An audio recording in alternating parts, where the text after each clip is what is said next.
దివిసీమ ఉపేన దేశం చరిత్రలోనే మహా విషాదమని నియోజకవర్గ జనసేన యువ నాయకులు మండలి వెంకట్రావు అన్నారు.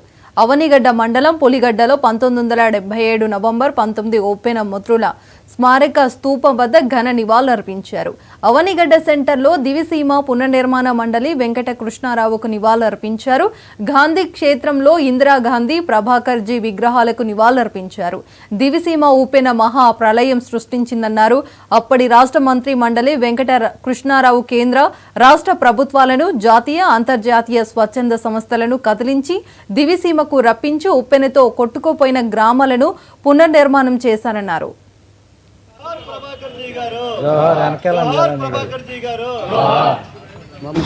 జరిగింది. ఎంతో మంది చనిపోయారు.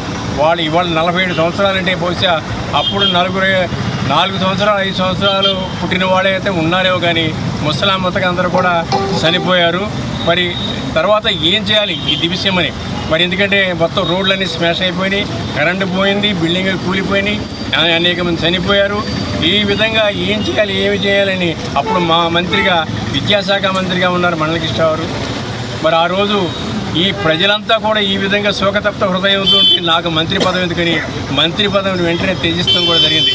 ఒకటి నా వెంకటరావు అవనిగడ్డ రావటం హెలికాప్టర్లో, కృష్ణారావు నువ్వు లేకుండా ఈ దివిసీమ పునర్నిర్మాణం జరగదు, నీకు పునర్నిర్మాణ శాఖ కూడా అప్పచెప్తున్నాను, నీకు ఏవిఎస్ రెడ్డి గారిని కలెక్టర్ గారు నీకు అప్పచెప్తున్నాను, తప్పనిసరిగా మీరందరూ కూడా అన్నదమ్ములాగా పనిచేయండి, అనతి కాలంలోనే దివిసీమ పునర్నిర్మాణం జరుగుతుందని ఆయన హామీ ఇచ్చి వెళ్ళడం కూడా జరిగింది. మరి ఆ రోజు ప్రభుత్వ సహకారంతో ప్రపంచ దేశాల్లో కానీ దేశ విదేశాల్లో ఉన్న స్వచ్ఛంద సేవా సంస్థలందరూ కూడా ఈ విపత్తును చెలించిపోయి అన్నీ రావడం జరిగింది.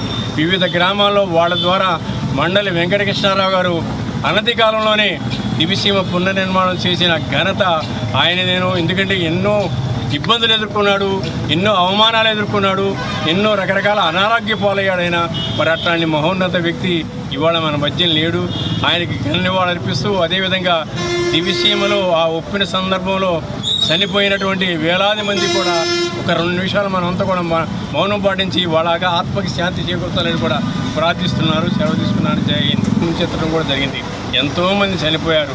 వాళ్ళు ఇవాళ 47 సంవత్సరాలు అంటే ఏ విధంగా వచ్చింది, ఇంకా ఈ రోజుకి ఆ ప్రాంతంలో ఉన్న పెద్దలు కానీ వాళ్ళు ఎవరినన్నా మనం అడిగితే ఆ సన్నివేశాలు ఇంక ఈ రోజుకి కూడా మర్చిపోలేని దృశ్యాలుగా వాళ్ళ కళ్ళల్లో ఇంకా మెలుగుతూ ఉంటాయి. ఎందుకంటే ఈరోజు అక్కడ ఉన్న పెద్దలు ఎవరిని ఉన్నారంటే ఆ రోజు చెట్లు ఎక్కటం కానీ ఏదైనా పెద్ద డాబాలు ఉంటే ఆ డాబాలు అట్లా తప్పించుకుని, లేదంటే ఎవరన్నా ఊరు వెళ్తే ఆ రోజున లేని వాళ్ళు ఆ విధంగా చాలా తక్కువ మంది ఆ ఉప్పెన నుంచి బయటపడిన పరిస్థితి ఆ రోజు ఉంది. దగ్గర 10,000 మంది ప్రాణాలు పోగొట్టుకున్నారు ఆ రోజు. దాని తర్వాత మళ్ళీ మన దివిసీమని పునర్నిర్మాణం చేసుకున్నాము. తర్వాత ఆ రోజు మన మండలి వెంకట కృష్ణారావు గారు మంత్రివర్యులుగా ఉండి వారు అనేక స్వచ్ఛంద సంస్థల్ని దేశ విదేశాల నుంచి, బయట నుంచి, అమెరికా నుంచి అట్లా అనేక మంది వచ్చి ఈరోజు మనం ఈ పునర్నిర్మాణం చేసుకున్నామంటే వారందరినీ కూడా మనం గుర్తు చేసుకోవాల్సిన అవసరం ఈరోజు ఉంది. ఆ స్వచ్ఛంద సంస్థలు కానీ వాళ్ళందరూ కూడా ఆ రోజు వచ్చి వారికి అందరికీ ఇప్పుడు ఇల్లు కట్టి వాళ్ళందరూ ఈరోజు అక్కడ ప్రాంతాల్లో ఉంటున్నారు. అంటే ఇంకా ఆ ఇళ్లలోనే, ఆ రోజు కట్టిన ఇళ్లలోనే ఇంకా ఈ రోజుకి కూడా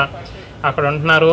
అంతమంది ఎవరైతే ఆ రోజు ప్రాణాలు కోల్పోయారో వాళ్ళందరూ కూడా నివాళులు అర్పించుకుంటూ ఈరోజు ఇటువంటి రోజు చాలా బాధాకరమైన రోజు ఇది మన చరిత్రలో. అటువంటి దివిసీమని ఈ విధంగా నష్టపరిచిన రోజు.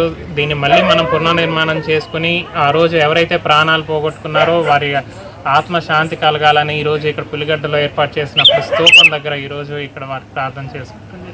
అంటే ఏ విధంగా వచ్చింది, ఇంకా ఈ రోజుకి ఆ ప్రాంతంలో ఉన్న పెద్దలు కానీ